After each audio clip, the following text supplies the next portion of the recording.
Hi, my name is Steve with LRM Leasing. What we're going to go over today is some issues with the fifth wheel. In my previous video, we had a customer state there was hitting on the back part every time he applied the brakes. So I'm going to show you some tips and some tricks on the fifth wheel, how to save some money by making some adjustments and replacing some parts, and also to determine if the truck needs to go to a shop for further repairs.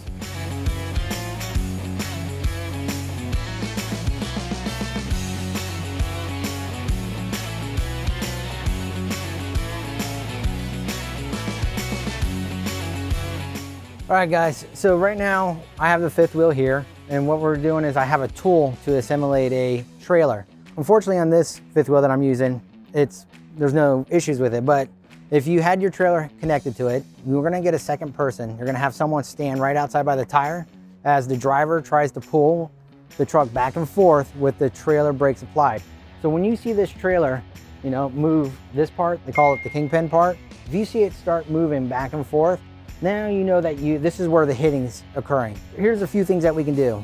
One, we can try to make an adjustment on the fifth wheel. So depending on the fifth wheel you have, there are multiple ways to do an adjustment. First thing you want to do is look to see if there's any sort of adjustment on the fifth wheel. Some of them are indicated, like this one here is on the driver's side, or it could be on the passenger side, or it could be one in the front and a long nut, a shaft that comes out with a nut. So those will be your adjusting points when you see it on that one. So if you don't see any adjustment screws around your fifth wheel and it still has a little bit of slop for the trailer, the first thing I would highly recommend is replacing the springs underneath the fifth wheel, which if you tilt down the fifth wheel and look underneath, you'll see that there's quite a few springs.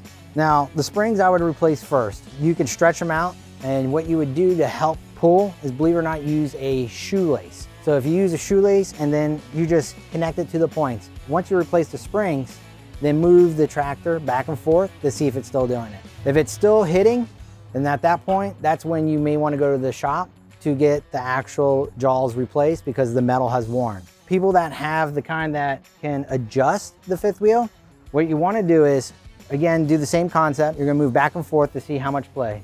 Then what you're going to do is start adjusting the screw. Go counterclockwise or clockwise to find out, and just make a few turns at a time and then keep moving until it's nice and snug. Now you want to still a little bit of play, just not a lot, and that will stop it from the hitting. And then once you made the adjustments, that's it. That's all you have to do. Now, once you've done the adjustments and it's still doing it, at that point you would have to go back to the shop, and the jaws underneath may need to be replaced because of wear. All right guys, hopefully that these tips helped you determine the issue with your fifth wheel before taking it to the shop, and help you diagnose some of the issues as well.